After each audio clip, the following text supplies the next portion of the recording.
अगर ऐतिहासिक क्रम क्रोनोलॉजिकल ऑर्डर में मुख्य घुमाव के रूप में एक घटना को देखते हैं तो वह सोमनाथ मंदिर के विध्वंस की घटना है। जब यह घटना घटी थी तो ठीक इसके पहले जो भारत की स्थिति थी वह आज की परिस्थितियों से मिलती जुलती थी, अर्थात भारत में बहुत ही ज़्यादा धर्मांधता, धर्मोन्माद, कर्मकांडवाद, संस्कारवाद, पाखंडवाद, अंधश्रद्धा, अंधविश्वासों की भरमार थी।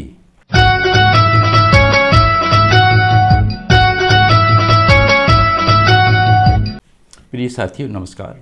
हमारी YouTube चैनल में आपका स्वागत है।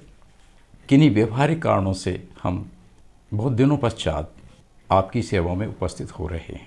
आज के इस वीडियो के विषय में हम चर्चा करें, इसके पहले एक निवेदन करना चाहेंगे कि हमारी यह जो चैनल है विशुद्ध रूप से तकनीकी, अकादमीय एवं वैज्ञानिक स्वरूप की है। हम जिन विषयों पर भी अपने विचार प्रस्तुत करते हैं उनमें हमारा यह प्रयास रहता है कि उन विषयों की तह में जाया जाए, समस्याओं के मूल कारणों पर प्रकाश डाला जाए एवं उनके स्थायी समाधान के लिए अपने विचार एवं सुझाव पेश किए जाएं। अतः इसके लिए हम गहन अध्ययन कर एक आलेख स्क्रिप्ट तैयार करते हैं और आपकी सेवा में इसे पढ़कर प्रस्तुत करते हैं। इसका लाभ ये होता है कि कम से कम समय में अधिक से अधिक तथ्यों को पेश करना संभव हो जाता है। अगर किसी विद्वान दर्शक श्रोता को हमारा प्रस्तुतिकरण की यह शैली पसंद नहीं आती है तो कृपया हमारे द्वारा व्यक्त किए गए तथ्यों पर गौर करने का कष्ट करें। व्यवहारिक कारणों से हमने इस वीडियो सीरीज को 2 भागों में बांटा है। पहला वीडियो इस प्रकार से आपकी सेवा में प्रस्तुत है। जैसा कि इस वीडियो का विषय है, क्या भारत पुनः गुलामी की ओर बढ़ रहा है और क्या देश गृह युद्ध की कगार पर है। विषय में दोहराना चाहूँगा, क्या भारत पुनः गुलामी की ओर बढ़ रहा है और क्या देश गृह युद्ध की कगार पर है। तो हमारा यहाँ यह तात्पर्य है कि आज के इस ग्लोबल विलेज की नई अवधारणा के तहत मुक्त व्यापार, निजीकरण तथा विश्वव्यापीकरण, जिसे संक्षेप में LPG कहते हैं, के युग में अब गुलामी, पराधीनता की परिभाषा या अवधारणा बदल गई है। भौगोलिक रूप से, कूटनीतिक रूप से, आर्थिक रूप से एवं व्यापारिक रूप से, जैसी कि कभी मध्ययुगीन काल में एवं उपनिवेशीय काल में होती थी। यहाँ सिर्फ इतना कह देना पर्याप्त होगा कि अगर कोई एक देश दूसरे देश पर जियोपॉलिटिकली, स्ट्रेटेजिकली, इकोनॉमिकली, कॉमर्शियली नियंत्रण प्रभाव डालता है तो यह माना जाएगा कि ऐसा देश अपनी संप्रभु सत्ता, सोवरेनिटी खो बैठा है। इन सब बातों का विपरीत पक्ष यह है कि अगर कोई भी देश उक्त गिनाए गए सभी पैरामीटर्स और क्राइटेरिया में जितना मजबूत है तो वही देश अपनी संप्रभु सत्ता उतनी ही मजबूती से स्थापित रख सकता है, प्रभाव रख सकता है।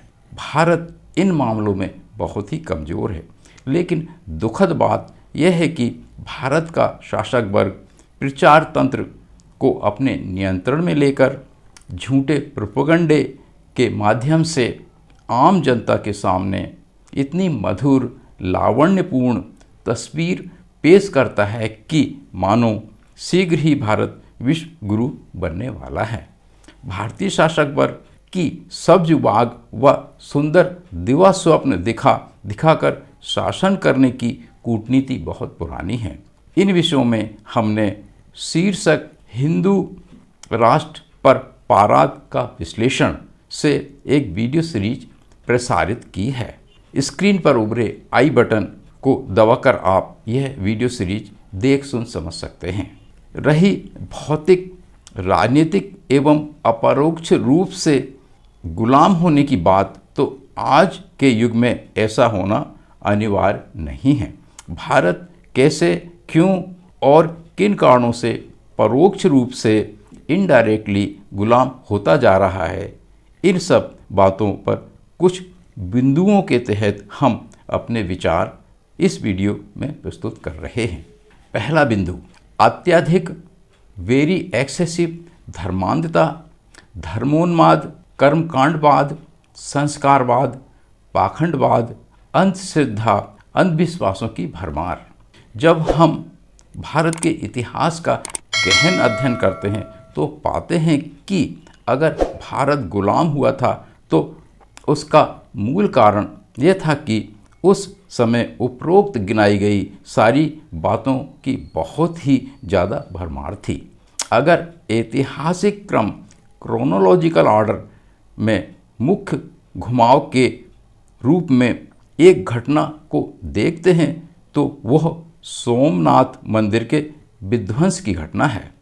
जब यह घटना घटी थी तो ठीक इसके पहले जो भारत की स्थिति थी वह आज की परिस्थितियों से मिलती जुलती थी, अर्थात भारत में बहुत ही ज़्यादा धर्मांधता, धर्मोन्माद, कर्मकांडवाद, संस्कारवाद, पाखंडवाद, अंधश्रद्धा, अंधविश्वासों की भरमार थी।